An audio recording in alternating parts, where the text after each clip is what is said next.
स्वागत है मेरे माही यूट्यूब चैनल पर। आज हम आप सबको मित्रों स्त्रियों की यह 3 बातें गौर से समझ लेने से आप कभी गरीब नहीं रहोगे। प्रिय दर्शन बांधो, आज मैं आपके लिए बहुत ही महत्वपूर्ण जानकारी लेकर हाजिर हुआ।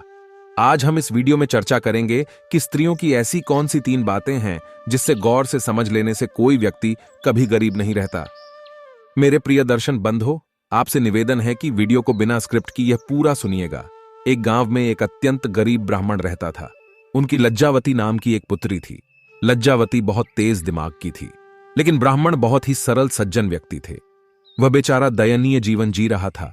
वह अपने परिवार का भरण पोषण भी ठीक से नहीं कर पाता था, और कहा जाता है कि इस संसार में यह 6 कष्ट अत्यंत कष्टकारी होते हैं। पहली पत्नी से वियोग, दूसरा कुछ खास होगा। इसके स्वरूप को देखकर किसी नतीजे पर न पहुंचे। दीवान के बहुत आग्रह पर राजा ने ब्राह्मण को अपने यहां रख लिया। शाम को राजा ने गरीब ब्राह्मण को RSSO दिए। गरीब ब्राह्मण RSSO लेकर अपने घर आया और अरे पैसे देखे थे और उसकी आंखें चौथी आ गई। अरे तुम्हारे पास देखो, डरने की कोई बात नहीं है। यह पैसे मैं कहीं से चुराया नहीं है।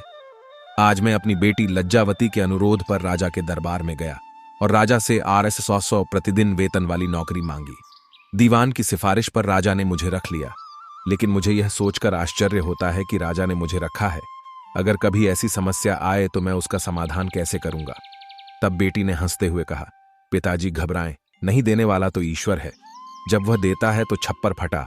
आज ब्राह्मण को स्लीपर बहुत खुशी हो रही थी। अब तो हर रोज ब्राह्मण को राजा के दरबार से RSSO मिलने लगे। पिता वहां पैसे लाकर बेटी को दे देता था।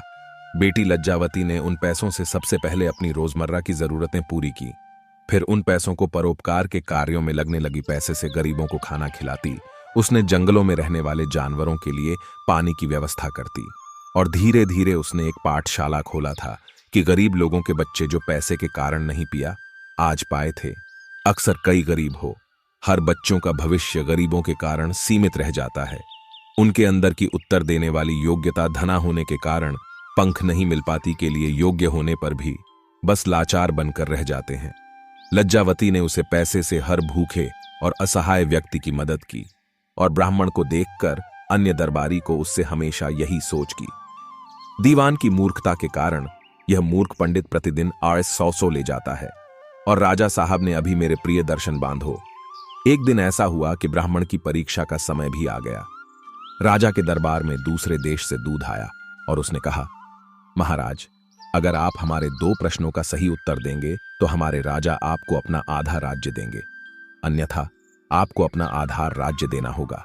यदि आप उनके प्रस्ताव को स्वीकार करते हैं तो भी वे आप पर हमला कर देंगे। प्रिय दर्शकों, दूध की बात सुनकर राजा सच में पटेगी। गया सुनकर राजा सच में पड़ेगी। गया कि यदि उसने दूसरे राजा की बात नहीं मानी तो अनावश्यक खून खराब होगा। राजा ने सोच विचार कर दूध से कहा कि अपने राजा के दोनों प्रश्न हमारे सामने रखो। दर्शकों को इतना कहते ही दूध ने पालकी मंगवा। उसे पालकी में 3 मूर्तियां रखी हुई थीं। तीनों मूर्तियां संगमरमर से बनी थीं और तीनों एक जैसी दिखती थीं। दूध ने कहा, महाराज, हमारे महाराज का पहला प्रश्न यह है कि इन तीनों मूर्तियां में श्रेष्ठ मूर्ति कौन सी है।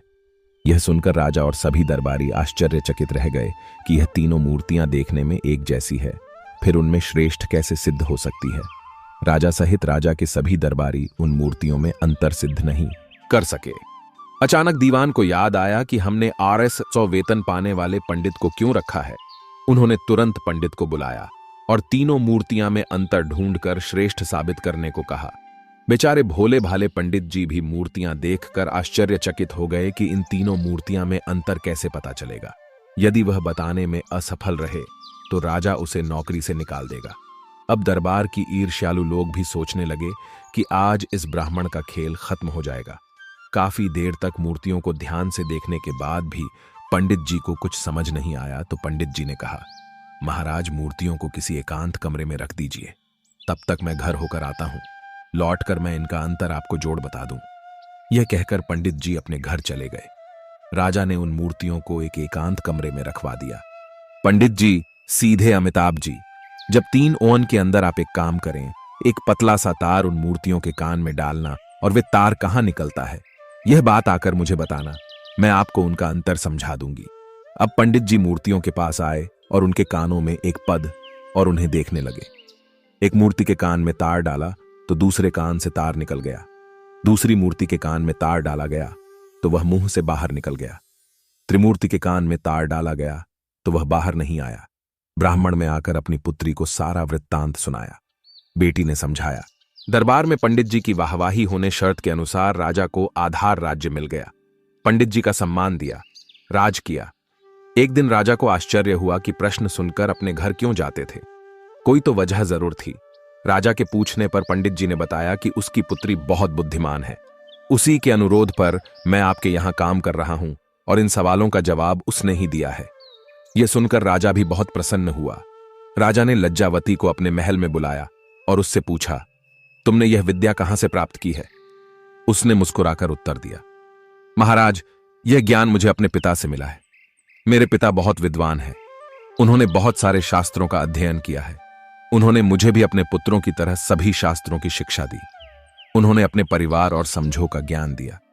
यह उनकी कृपा का फल है कि महाराज, मेरे पिताजी सीधे साधे हैं। उनमें आत्मविश्वास की कमी थी। अपनी सादगी के कारण में जीवन भर गरीबी सहते रहे। इस बार उसने मेरी सलाह मानी और वह सफल हो गए। राजा ने कहा, बेटी, मुझे तुम पर बहुत गर्व है। तुमने एक पिता का मन बनाया है, साथ ही तुमने एक राष्ट्र का नाम भी रोशन किया है। मैंगो तुम्हें जो चाहिए उसे मांगे। लज्जावती ने कहा, महाराज, मैं चाहती हूं कि हमारे राज्य में बेटियों को भी बेटों के समान शिक्षा मिले। ऐसा कहा जाता है कि जहां स्त्री अज्ञानता के अंधकार में भटकती है, एक महल अपने बच्चों की गुरु होती है। यदि वह शिक्षित होगी तो उसके बच्चे भी शिक्षित होंगे और उनका भविष्य उज्जवल होगा। लज्जावती के अनुरोध पर राजा ने अपने राज्य में स्त्री शिक्षा को बढ़ावा दिया और बेटियों को शिक्षा के प्रति जागरूक करने की जिम्मेदारी लज्जावती को सौंप कहते हैं कि सबसे खूबसूरत फूल भी उनकी खुशबू के बिना बेकार है। वैसे ही कोई भी इंसान कितना भी खूबसूरत क्यों ना हो, चाहे वह पूर्ण यौवन हो, बलवान हो, बर्थडे, कल में जन्म हो, स्त्री हो या पुरुष, शिक्षा के बिना नित्य व्यर्थ है। इसमें कोई सौंदर्य नहीं है। मेरे प्रिय दर्शन बांधो, आपको यह वीडियो कैसे कॉन्वेंट में जरूर दीजिए। आपकी कॉन्वेंट पर आना हमें बहुत अच्छा लगता है और अगर आपको यह वीडियो पसंद आई है तो आप हमारे वीडियो को एक लाइक अवश्य करिएगा। का जीवन मंगलमय हो कामना के साथ आपसे विदा लेते हैं। मिलते हैं नेक्स्ट सेट वीडियो में। आपका बहुत बहुत धन्यवाद है।